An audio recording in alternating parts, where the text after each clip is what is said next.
Hello, good morning students. आज का हमारा टॉपिक है इलेक्ट्रॉन नेगेटिविटी। तो हम चर्चा करते हैं यहाँ पर सबसे पहले डेफिनेशन की।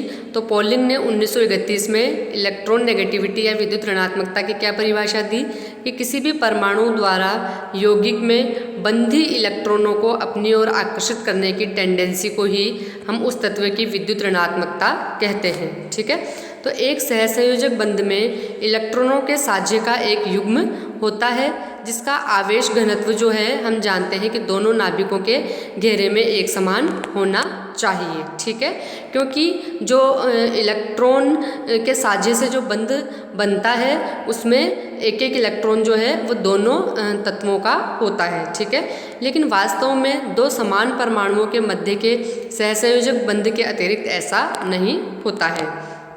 ठीक है, तो किन्हीं दो परमाणुओं के मध्य के इलेक्ट्रॉन युग्म का घनत्व किसी एक नाभिक के घेरे में अधिक होता है तो ऐसी स्थिति में उस परमाणु पर तो आंशिक ऋणावेश आ जाता है और स्वाभाविक है कि दूसरे परमाणु पर उतना ही आंशिक धनावेश आ जाएगा। ठीक है, तो ऐसे बंध को हम बोलते हैं ध्रुवीय सहसंयोजक बंध। ठीक है, तो इस प्रकार के बंध की चरम स्थिति क्या होती है? चरम स्थिति होती है कि यह इलेक्ट्रॉन युग्म पूर्ण रूप से किसी एक नाभिक के घेरे में आ जाए तो उस स्थिति में बंध की प्रकृति कंप्लीटली आयनिक हो जाएगी। ठीक है, तो दो बंधित परमाणुओं के मध्य विद्युत ऋणात्मकता का जितना अधिक अंतर बढ़ता चला जाएगा उस बंध के मध्य जो है सहसंयोजक करैक्टर घटते चले जाएंगे और आयनिक करैक्टर बढ़ते चले जाएंगे। अब है आपके विद्युत ऋणात्मकता के निर्धारण की विधियाँ। तो विद्युत ऋणात्मकता का गुण वस्तुतः तत्वों के परमाणुओं द्वारा बंधी इलेक्ट्रॉनों को अपनी ओर आकर्षित करने की टेंडेंसी है, अतः अन्य तत्वों के सापेक्ष ही इनके मानों का निर्धारण होता है। यानी कि विद्युत ऋणात्मकता को ज्ञात करने की सापेक्ष विधियां हैं। ठीक है, तो अब तक इस कार्य में दो वैज्ञानिकों का इम्पोर्टेंट रोल रहा है, वो है पॉलिंग और मुलिकन। ठीक है, तो इन दोनों वैज्ञानिकों ने अलग अलग जो है विद्युत ऋणात्मकता के मान ज्ञात किए तत्वों के लिए, लेकिन खास बात यह है कि दोनों वैज्ञानिकों द्वारा ज्ञात किए गए मानों में काफ़ी जो है समानता है। तो सबसे पहले बात करते हैं हम पॉलिंग मेथड की। तो पॉलिंग ने विद्युत ऋणात्मकता के मान को परिकलित करने के लिए निम्न प्रकार की अभिक्रियाओं का अध्ययन किया। ठीक है, जैसे A2 + B2 जो है रिएक्शन से 2AB बन जाए तो उन्होंने क्या देखा कि इस प्रकार की अभिक्रियाएं सदैव ही जो है एक्सोथर्मिक नेचर की होती है, अर्थात AA के बीच का बंध और BB के बीच का बंध क्या होता है, टूटने में जितनी ऊर्जा की आवश्यकता पड़ती है उससे अधिक ऊर्जा दो AB बंधों के बनने में मुक्त होती है। ठीक है, जैसा कि हम जानते हैं कि बंध के बनने में हमेशा ऊर्जा मुक्त होती है और बंध के टूटने में हमेशा ऊर्जा का अवशोषण होता है। तो AB के मध्य का बंध तीन प्रकार का हो सकता है। ठीक है, पहली सिचुएशन है कि A पर आंशिक धनावेश और B पर आंशिक ऋणावेश रहे। दूसरी स्थिति है कि जो है AB जो आपके नया यौगिक बना है वो पूर्ण रूप से उदासीन रहे। और तीसरी कंडीशन है कि A पर आंशिक ऋणावेश और B पर आंशिक धनावेश आए।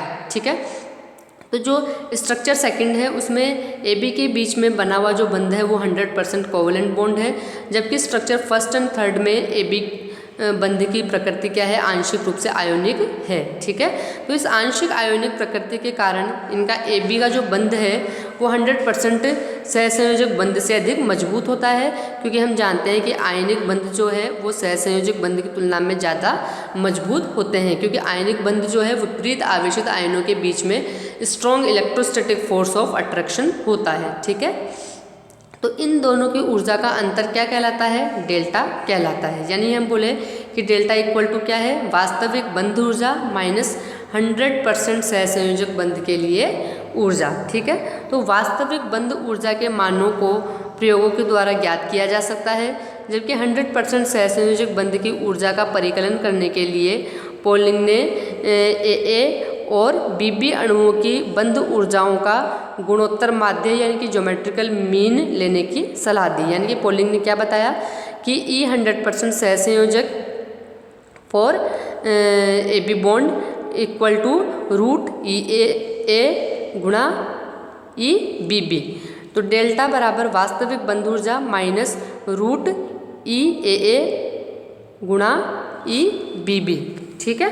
तो पॉलिंग ने बताया कि दोनों परमाणुओं की विद्युत ऋणात्मकता का अंतर 0.208 रूट में डेल्टा के बराबर होता है। बहुत इंपॉर्टेंट बात है। पॉलिंग ने बताया कि दोनों परमाणुओं की विद्युत ऋणात्मकता का जो अंतर है वो 0.208 रूट में डेल्टा के बराबर होता है। ठीक है। यदि डेल्टा का मान किलो कैलोरी पर मोल में ज्ञात किया गया हो, ठीक है, ऐसा ही इकाई यानी कि किलोजूल पर मोल में ये मान जो है वो 0.1017 रूट में डेल्टा के बराबर हो जाता है। ठीक है। तो पॉलिंग ने हाइड्रोजन की विद्युत ऋणात्मकता यानी कि काय का मान 2.05 मानते हुए उपयुक्त सूत्र की सहायता से कई तत्वों के लिए इलेक्ट्रॉन नेगेटिविटी के मान को कैलकुलेट किया। तो ऑक्सीकरण अवस्था में परिवर्तन के साथ साथ तत्वों की विद्युत ऋणात्मकता के मानों में भी अंतर आ जाता है। ठीक है।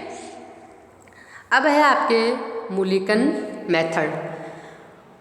सन 1934 में मुलिकन ने कहा कि तत्वों के विद्युत ऋणात्मकता का मान उनके आयनन विभव तथा इलेक्ट्रॉन बंधुता के औसत के बराबर होता है, अर्थात ionization potential plus electron affinity by 2। तो मुलिकन ने आयनाइजेशन पोटेंशियल और इलेक्ट्रॉन एफिनिटी के मानों को इलेक्ट्रॉन वोल्ट में ज्ञात किया और इस विधि से प्राप्त विद्युत ऋणात्मकता के मान पॉलिंग के मानों से 2.8 गुना अधिक पाए गए। अब हम आयनाइजेशन पोटेंशियल और इलेक्ट्रॉन एफिनिटी के मानों को एसआई यूनिट यानी कि किलोजूल पर मोल में ज्ञात करें। ठीक है। तो 1 इलेक्ट्रॉन वोल्ट बराबर कितना होता है? 96.48 किलोजूल होता है। ठीक है। तो इन निम्न गणना द्वारा प्राप्त विद्युत ऋणता के मान पॉलिंग के मानों के करीब प्राप्त होते हैं। तो यानी कि विद्युत ऋणात्मकता equal to ionization potential plus electron affinity upon 2 गुणा 2.8 गुणा 96.48 equal to ionization potential plus electron affinity upon 540। Third method है आपके आलरेड एंड रोशो मेथड। तो सन 1958 में आलरेड और रोशो ने विद्युत ऋणात्मकता को प्रभावी नाभिकीय आवेश जेड इफेक्टिव से परिकलित किया, जिसके अनुसार विद्युत ऋणात्मकता बराबर 0.744 प्लस 0.359 गुणा Z effective upon R square, जहाँ आर क्या है? सहसंयोजक त्रिज्या। तो इस विधि से प्राप्त विद्युत ऋणात्मकता के मान पॉलिंग द्वारा ज्ञात मानों से बहुत ज़्यादा समानता रखते हैं। अब हम देखते हैं विद्युत ऋणात्मकता के आवर्त सारणी में प्रवृत्ति यानी कि आवर्त और वर्ग में क्या ट्रेंड चलता है विद्युत ऋणात्मकता का।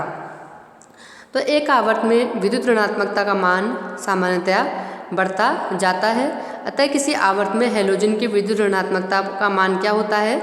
उच्चतम होता है। ठीक है।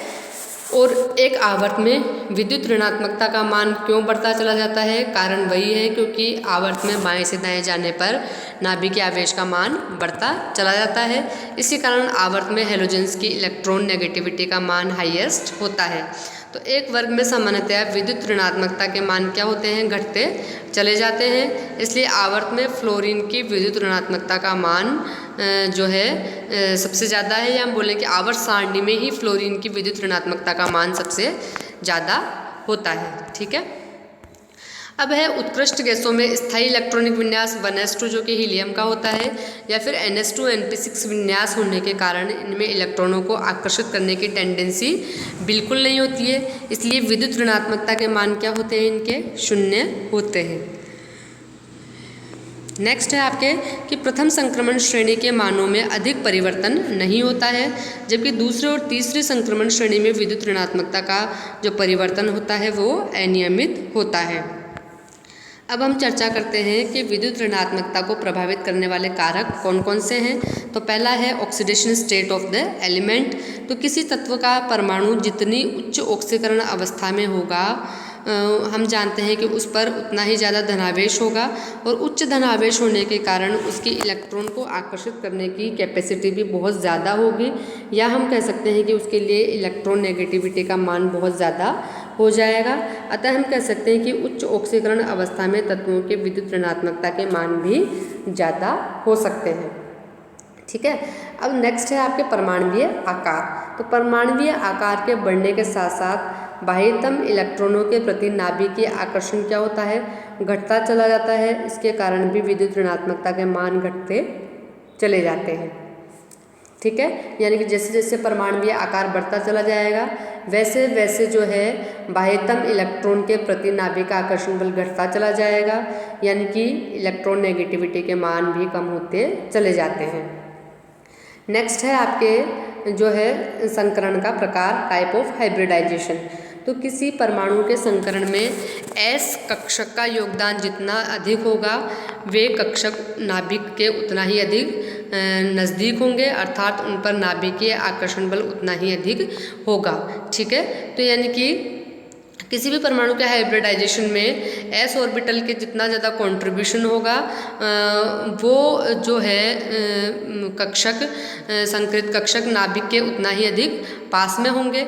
तो इसके कारण क्या होते हैं, उनमें इलेक्ट्रॉन नेगेटिविटी के मान बढ़ जाते हैं। तो हम बोलेंगे कि एक sp कार्बन परमाणु जो होता है वो sp2 या sp3 कार्बन परमाणु की तुलना में अधिक इलेक्ट्रॉन नेगेटिविटी के करैक्टर रखता है। ठीक है, अब है आपके नेक्स्ट प्रभावी नाभिकीय आवेश, इफेक्टिव न्यूक्लियर चार्ज। तो किसी भी परमाणु के नाभिकीय आवेश में वृद्धि से बाह्यतम इलेक्ट्रॉनों के प्रति आकर्षण बढ़ता है, अतः विद्युत ऋणात्मकता का मान भी बढ़ जाता है।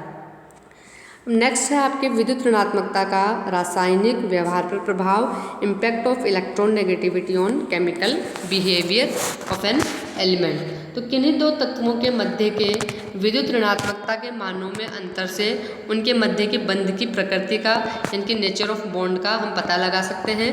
तो पॉलिंग ने बताया कि विद्युत ऋणात्मकता में अंतर व प्रतिशत आयनिक गुण के मध्य एक ग्राफ खींचा जो कि नीचे दिया गया है। तो इस ग्राफ से हमें क्या पता चला कि परमाणुओं के मध्य यदि विद्युत ऋणात्मकता का अंतर यदि 1.7 हो तो उस अणु में 50% आयनिक करैक्टर होंगे, 50% कोवलेंट करैक्टर होंगे।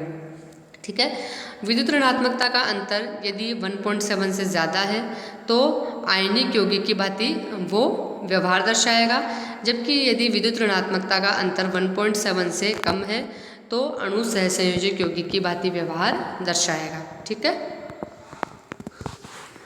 फॉर एग्जाम्पल सोडियम जो है उसकी इलेक्ट्रॉन नेगेटिविटी 0.9 और क्लोरीन परमाणु की 3.0 है।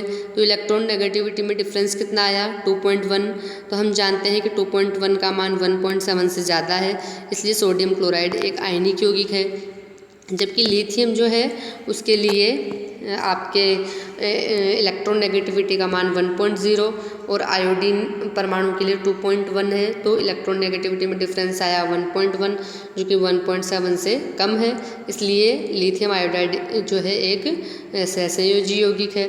ठीक है, फिर है आपके दो बंधित परमाणुओं की विद्युत ऋणात्मकता का अंतर उनकी बंध लंबाई को भी प्रभावित करता है।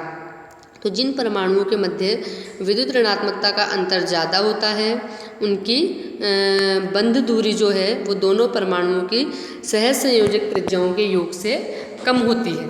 ठीक है, इसी प्रकार से दो तत्वों के मध्य विद्युत ऋणात्मकता के अंतर से उस बंध की ध्रुवता यानी कि पोलैरिटी ऑफ बॉन्ड को भी ज्ञात कर सकते हैं, जिसकी सहायता से यौगिकों के कई प्रकार के भौतिक और रासायनिक गुणों की हम व्याख्या कर सकते हैं। नेक्स्ट है आपके विद्युत ऋणात्मकता और जल अपघटन, बहुत इंपॉर्टेंट है ये। तो विद्युत ऋणात्मकता के अंतर से अणुओं की ध्रुवता की दिशा में अंतर आ जाता है, जिससे उनके जल अपघटन के उत्पाद भी भिन्न भिन्न प्राप्त होते हैं। फॉर एग्जाम्पल सबसे पहले हम बात करते हैं यहाँ पे ऑक्सीजन डाइक्लोराइड।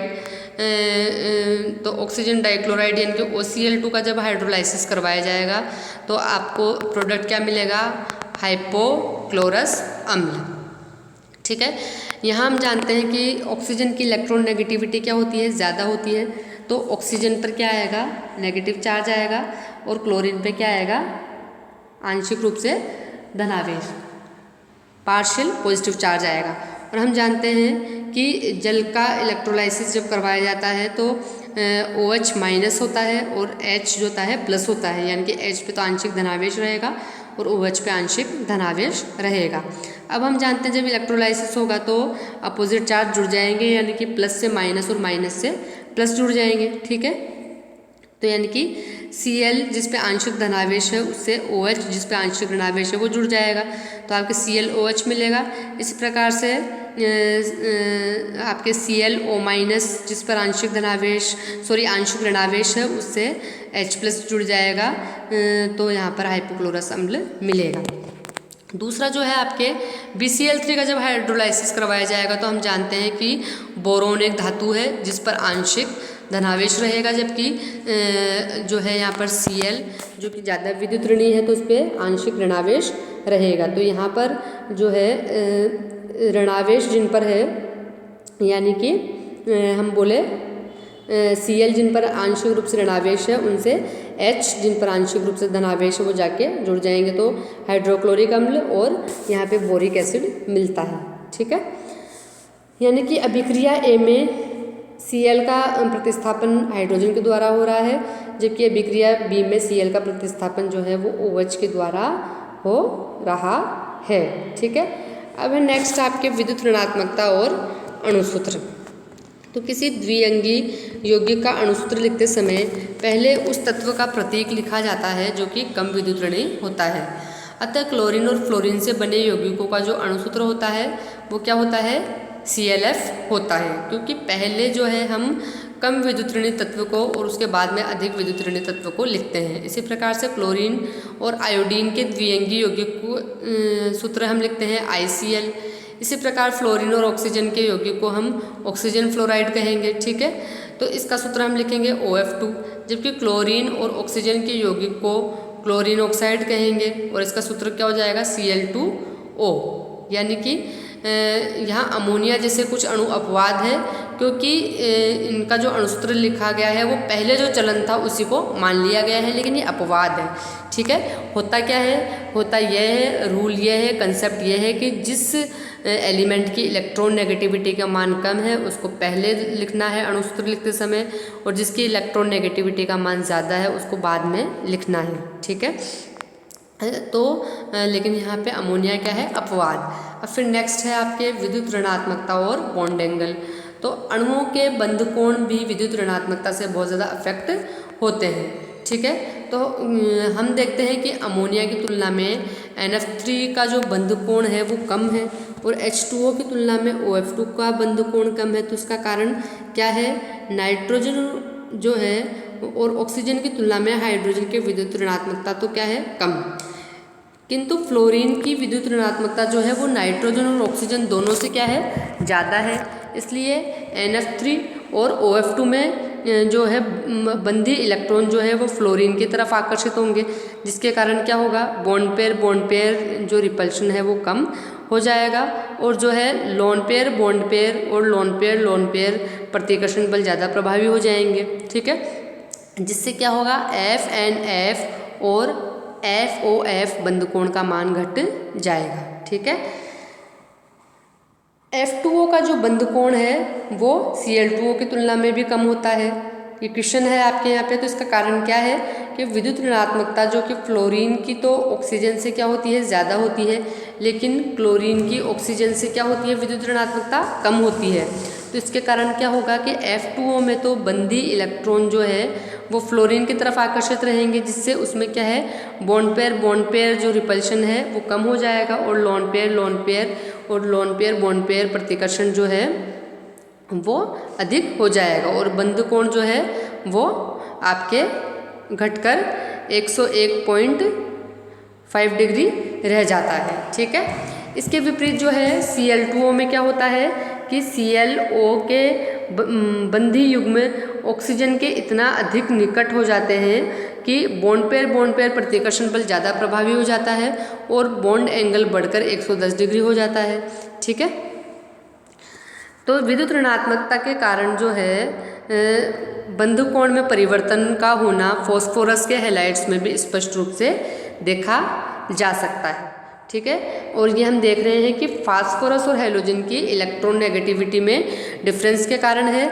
हम देख रहे हैं सेंट्रल एटम फास्फोरस है, लेकिन जैसे जैसे हम सराउंडिंग एटम्स बदल रहे हैं, क्योंकि हम देख रहे हैं फ्लोरीन से आयोडीन तक जाने पर जो है यहाँ पे इलेक्ट्रॉन नेगेटिविटी का मान क्या होता जा रहा है, कम होता चला जा रहा है। ठीक है। तो इलेक्ट्रॉन नेगेटिविटी का मान सराउंडिंग एटम का जैसे जैसे कम होता चला जाएगा वैसे वैसे जो है बॉन्ड एंगल का मान क्या है आपके बढ़ता चला जाता है, ठीक है।